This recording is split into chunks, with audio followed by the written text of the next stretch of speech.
que se caracteriza por ser uma narrativa genuinamente ficcional, tanto nos Sertões, quanto no livro inacabado Paraíso Perdido. Todos sabem que, desde a publicação de Os Sertões, surgiu o problema da classificação da obra. Desde então, nós temos duas vertentes interpretativas.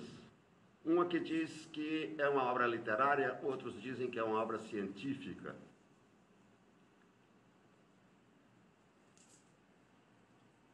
As soluções, tanto dos que defendem o caráter científico da obra, quanto o caráter literário, se demonstraram completamente insuficientes. A defesa da literariedade da obra foi feita com base na estilística. Então, pensavam passagens e passagens da obra que eram verdadeiros poemas incrustados, inseridos na trama narrativa. Luiz Costa Lima, num livro recente, combate todas essas interpretações e, de fato, liquida todas. Porque o que importa na determinação do sentido de uma obra de arte é o princípio de construção da obra, o princípio que articula o travejamento estrutural de todas as partes em relação umas às outras e de todas as partes em relação ao todo. A estilística, ela trabalha com segmentos e, sobretudo, ela trabalha com o conceito de atualização expressiva das virtualidades de uma determinada língua. Olha, isso não vai definir a obra como obra de arte literária em nenhuma cultura.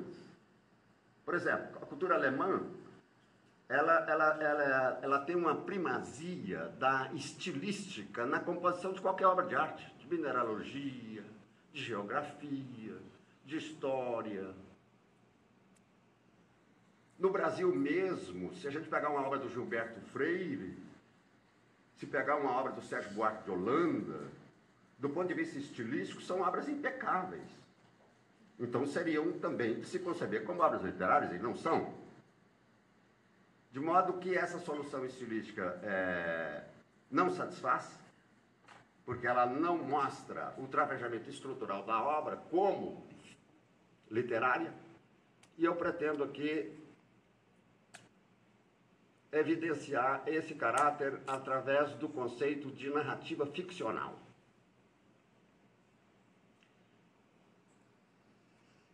Quer dizer, nós temos, ninguém nega que há uma narrativa nos Sertões, há uma narrativa. Aparentemente uma narrativa histórica. O fenômeno histórico todos nós conhecemos, quer dizer, existe um fato histórico. E dos mais importantes na história do Brasil.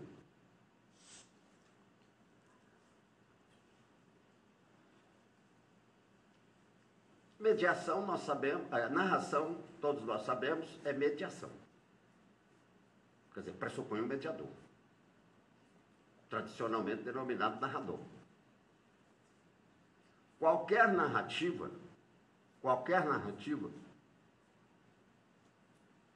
tem um narrador, e esse narrador se comporta da seguinte maneira: ele narra todos os eventos de um determinado ponto de vista, ou seja, do ponto de vista que ele assumiu. Então, se ele for marxista, ele narra de um ponto de vista marxista.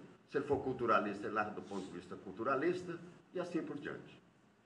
Mas o fato é que qualquer narrativa, ela se caracteriza por trabalhar com um único ponto de vista. É o ponto de vista do narrador. A narrativa ficcional se diferencia da narrativa histórica e de todas as demais narrativas na medida em que ela não se limita a narrar de um ponto de vista. Ela começa por adotar uma perspectiva dual. Quer dizer, o mediador não é só um narrador. O mediador também é o personagem. É por aí que o Euclides começa a revolução. Ele não narra a Guerra de Canudos de um ponto de vista, que seria o seu como narrador histórico, como historiador. Ele narra a guerra, ora do ponto de vista dos canudenses, ora do ponto de vista do exército brasileiro. Ele narra o Antônio Conselheiro de vários pontos de vistas, mas narra também do ponto de vista do Antônio Conselheiro. Narra do ponto de vista de quem é contra o Antônio Conselheiro, de quem é a favor do Antônio Conselheiro. E aí ele faz um fenômeno bastante, ele introduz um fenômeno bastante original na narrativa de língua portuguesa. É que, ao utilizar dois mediadores, quer dizer, o narrador e um determinado personagem, ele consegue fazer uma conjunção de consciência racional do narrador, responsável pelo travejamento da obra toda, e consegue, quer dizer, além dessa consciência racional, ele consegue transmitir ao leitor a experiência emocional também dos eventos, daqueles personagens que estão envolvidos no acontecimento. Então, do ponto de vista do conhecimento, está havendo uma diferença muito grande com o conhecimento científico. Porque o conhecimento científico só nos transmite conteúdos racionais. Porque esses conteúdos são transmitidos por um narrador racional, que é o narrador teórico. Quer dizer, toda ciência se caracteriza por uma determinada teoria e por uma determinada armação metodológica. Ora, isso em termos mais divulgados é o que se chama de hipótese. Há uma determinada hipótese, isso significa que é um ponto de vista teórico, e o trabalho todo consiste em demonstrar essa hipótese, essa perspectiva teórica. O Euclides, além de não aceitar uma perspectiva única, quer dizer, que seria a perspectiva do narrador, ele também não aceita a perspectiva teórica. Ele quer também a perspectiva vital. Por exemplo, o ser humano, nem todo ser humano é cientista, mas todo ser humano tem uma riqueza enorme do ponto de vista da sensibilidade, das emoções. Então, quando ele vai caracterizar os canudenses não são cientistas, os canudenses não são teóricos, mas ele caracteriza como personagens humanos que eles são, e com uma riqueza emocional enorme, e com um sofrimento enorme. Então, quando ele narra o evento é duplamente filtrado. Ele é filtrado na consciência do narrador, e filtrado, que é racional, e é filtrado na experiência emocional do personagem. Então é isso que se pode chamar de, e que eu chamo de perspectiva dual da narrativa ficcional. Essa é uma característica específica da narrativa ficcional. Vocês sabem que hoje, na nova história, esses historiadores de hoje, no mundo inteiro, estão adotando esse procedimento e transportando para a história. Isso é uma grande revolução na narrativa histórica hoje. Há inclusive, biografia de Napoleão narrada do ponto de vista de Napoleão. Uma das últimas biografias francesas que saíram. Quer dizer, isso é uma apropriação deliberada de um procedimento ficcional. Qual a importância dessa perspectiva dual? É que a narrativa ficcional passa a ser a única narrativa que é capaz de estabelecer conjunção de razão e emoção. E o conhecimento deixa de ser puramente racional e passa a ser racional e transracional. Passa a ser racional e emocional. E essa forma de conhecimento é mais condizente com a existência do ser humano. Porque vocês nunca viram nenhuma pessoa, não é? Nenhuma pessoa que seja puramente racional, ou puramente sentimental, ou puramente volitiva. Quer dizer, o ser humano se caracteriza por uma interação constante de razão, sentimento e vontade. Então, essa narrativa ficcional ela não é importante só do ponto de vista de refutar aquilo que você pode chamar de uma monossignificação, um significado único, um ponto de vista único, mas ela é importante também porque aproxima mais a narrativa da realidade propriamente humana. Essa perspectiva dual, ela é a gênese da perspectiva múltipla. Porque se eu vou utilizar os dois mediadores, o narrador e o personagem que vai refletir o evento, que pode ser chamado de refletor dos eventos, o refletor emocional dos eventos, ele pode variar o tempo todo o refletor. O refletor, ora pode ser um soldado de Canudos, ora pode ser um soldado do exército, ora pode ser o Antônio Conselheiro. Por exemplo, ele tem no momento de definir o Antônio Conselheiro, isso é uma coisa surpreendente o que ele faz. Ele utiliza 18 pontos de vista. Você vai definir uma pessoa e ele é definido de 18 pontos de vista. Ele é definido do ponto de vista geológico, do ponto de vista psicológico, do ponto de vista sociológico, do ponto de vista histórico. E depois culmina uma sequência enorme de 18 pontos de vista, culmina com um ponto de vista dramático e trágico.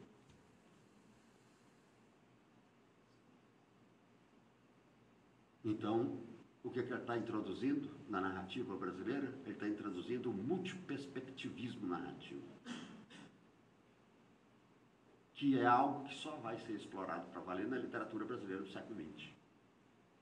E não só na literatura brasileira, na literatura ocidental. Vocês podem ver aqui as grandes narrativas do século XX, no mundo inteiro, elas são narradas de vários pontos de vista. É muito diferente da narrativa que se fazia no Brasil. Por exemplo, se a gente pegar o romance romântico, o romance realista, o romance naturalista, o predomínio do narrador é muito forte. Quer dizer, a ideologia romântica é veiculada pelo narrador romântico. A ideologia realista é veiculada pelo narrador realista e a naturalista com muito mais força. Então, esse multiperspectivismo não havia. Essa perspectiva dual, gerando o multiperspectivismo narrativo, é que faz da narrativa um fenômeno extraordinariamente literário e inovador da literatura. Mas ele não faz só isso. E aí é um fenômeno curioso. É que pessoas que não sabem nada de teoria de narrativa adoram o livro. Porque o livro tem uma riqueza extraordinária. Ele é capaz de comunicar com pessoas, inclusive, que não têm formação literária, nem científica. E é capaz de seduzir ou perturbar enormemente os eruditos, tanto de literatura quanto de ciência. Porque aí ele faz uma outra grande revolução. O que havia no mundo inteiro com respeito ao conceito de cientificidade? O que é ciência? Qual é a cientificidade da ciência? Quer dizer, é a pretensão a um conhecimento único, objetivo, geral, válido, demonstrado, inclusive, através de raciocínios hipotético-dedutivo, em que você tem determinados axiomas e depois você vai deduzindo tudo, como se fez desde a geometria de Euclides. Você tem meia dúzia de axiomas e vai deduzindo uma geometria toda. Isso era ciência. Essa ciência, essa ciência que tinha pretensão a um conhecimento absoluto, essa ciência tinha desprezo absoluto por arte, por literatura. Daí uma cisão que é muito antiga, vem desde a antiguidade. Essa cisão surge com a metafísica de Platão, lá séculos antes de Cristo. Mas o Platão é que funda o conceito de ciência. Ele que forja o vocábulo episteme, que dá epistemologia hoje. Vocês devem observar que até o Michel Foucault fala em corte epistemológico. A coisa predomina, mesmo naqueles que se dizem revolucionários. Corte epistemológico, isso é Platão. Platão é que usa pela primeira vez a palavra corismos, que significa corte. Corte. Corismos, corte, ele usa a palavra corismos. Ele faz o corismos do sensível e do inteligível. Deste mundo nosso aqui, que é o mundo sensível, do mundo inteligível, que é o mundo das ideias. E diz que esse mundo nosso aqui é falso. Não vale nada. É um mundo de sombra. Por isso que ele chama esse mundo nosso de caverna. Está no mito da caverna da República de Platão. E ele diz que o mundo verdadeiro é o mundo das ideias, porque as ideias são eternas. De modo que o que o Platão queria? Ele queria formar exatamente o conceito de ciência que ainda domina, embora tenha sofrido grandes revoluções no século XX, que é um conhecimento seguro, certo e sem engano. Como é que eu posso ter um conhecimento certo, seguro e sem engano? Só se eu estiver visando a um objeto genérico na sua validade universal e normativa. Isso não tem na Terra. Na Terra tudo aparece e desaparece. Por isso ele diz, isso aqui não vale, isso aqui não serve. Ele tem que montar um outro mundo, ele tem que construir um mundo ideal, é o mundo das ideias. E aí diz que essas ideias são eternas, são perenes e tal, são imortais, etc. Ora, essa pretensão de um conhecimento constante, genérico, de validade universal, isso passou a ser o conceito de ciência. Vocês sabem que o Euclides da Cunha, ele se formou numa escola importantíssima. A Politécnica aqui do Rio, ali da Praia Vermelha, ela tinha o mesmo nível da Politécnica de Paris, que era uma das maiores faculdades da época, um dos maiores institutos superiores da época, do mundo todo. Ele se formou em matemática, física e ciências naturais.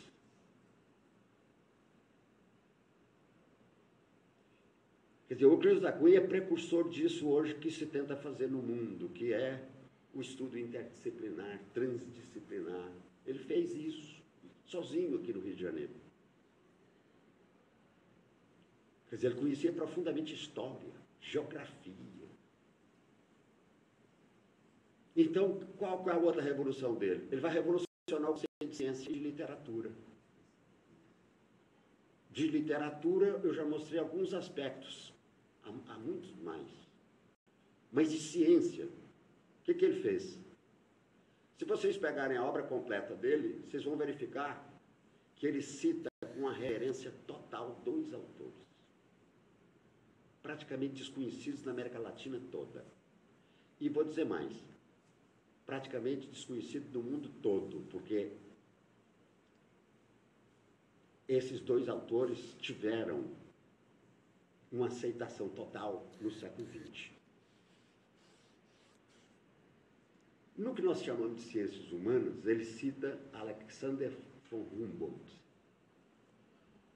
que é irmão do linguista Wilhelm Humboldt. Esse Alexander von Humboldt, ele cita com a maior veneração. O Alexander von Humboldt diz o seguinte, que é preciso acabar com o divórcio da ciência e da arte. E ele elaborou uma obra, e ele tinha um conhecimento, era muito vasto o conhecimento. Quer dizer, ele tinha um domínio total de mineralogia, de geologia, de geografia, de história, de matemática, de física, de química. Esse conhecimento enciclopédico era muito comum na Alemanha da época. Vocês devem lembrar, por exemplo, que é uma escola que vem da escola goetheana, de Goethe. Vocês sabem muito bem que Goethe era um dos maiores poetas do mundo. Não só do ponto de vista lírico, do ponto de vista épico, do ponto de vista dramático. Um dos maiores romancistas do mundo. Dramaturgo e tudo e tal. E, além disso,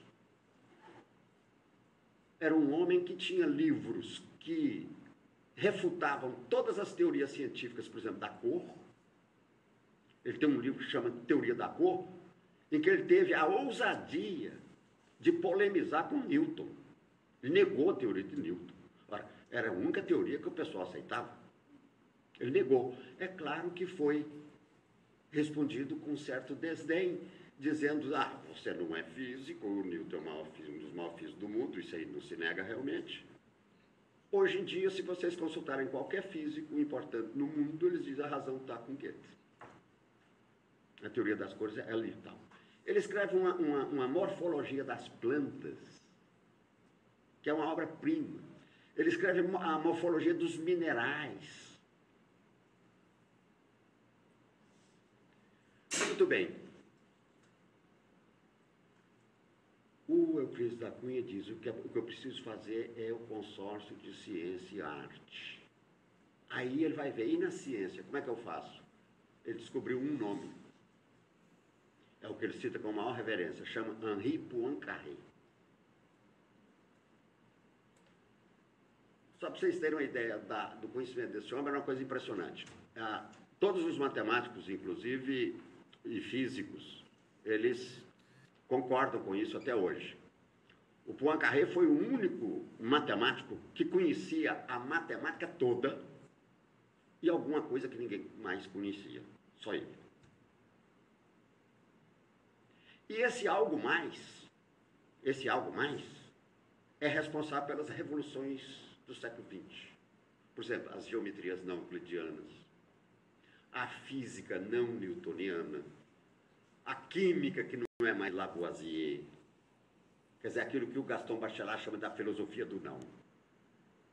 Quem fez isso no século XIX foi Poincaré. Se vocês pegarem a obra completa dele, ele tem trabalhos e trabalhos mostrando que o cientista e o artista, ambos trabalham fundamentalmente com a imaginação quando são importantes, e não apenas com a razão.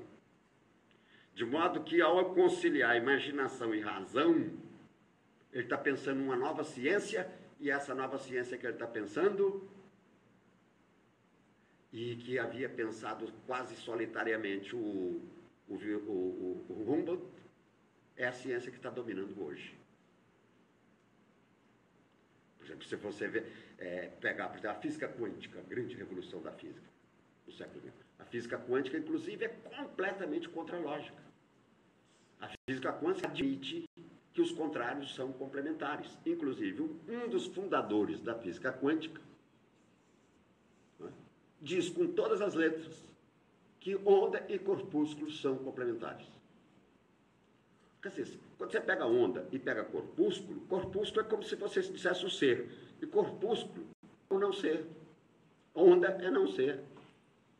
Isso é a mesma coisa de dizer, na linguagem da metafísica, que ser e não ser são um e o mesmo. Esse dinamarquês, que é um dos fundadores da física, que chama Niels Bohr, é que elaborou o princípio da complementariedade na física quântica. Para explicar. Porque isso criou um problema seríssimo. Vocês sabem que um dos maiores físicos do mundo, que é o Max Planck, o Max Planck, quando ele verificou no laboratório que o mesmo microfenômeno atômico, ora se revelava como onda, ora como ponto, ele arrancava os cabelos, arrancou o resto dos cabelos, que já era careca, arrancou o resto dos cabelos que tinha. Eu disse, isso não pode. Isso não é lógico. Ora, a lógica domina a ciência desde a antiguidade, sobretudo a partir de Aristóteles, que é o fundador da lógica. Vocês sabem que isso, inclusive, entrou no domínio comum. Até o senso comum raciocina logicamente, não gosta de contradição, essa coisa toda. O que não adianta nada, porque a contradição está inscrita na totalidade da vida. A vida é tão contraditória que ela inclusive morre. Quer dizer, a morte não é algo que acontece ao final da vida, é algo que está inserido na estrutura da vida. A pessoa pode morrer ao nascer, a qualquer momento. Não há vida sem morte. Então, essa complementariedade dos contrários, vocês podem observar que ele escreve páginas e páginas mostrando essa complementariedade dos contrários. Isso também é absolutamente contra a ciência. A ciência da época era tão lógica que chegava a haver um determinismo científico.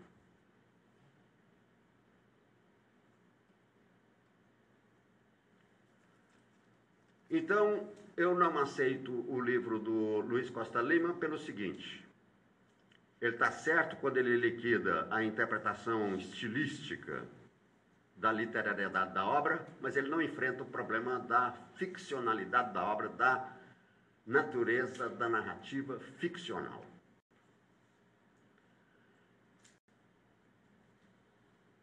Então, em termos sintéticos, a tese dele é que a literatura entra como um ornamento, o que é um fenômeno irônico, porque ele está negando a estilística e está dando uma interpretação estilística agora. A estilística é que acha que literatura é ornamento.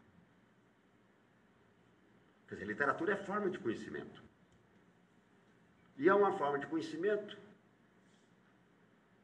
das mais profundas que existem. Se vocês pegarem os grandes escritores da literatura ocidental, vocês vão descobrir que todos esses escritores foram precursores de todos os pensadores, filósofos, cientistas e etc.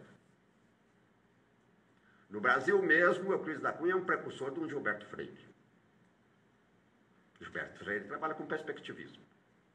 Trabalha com um conceito não lógico da ciência.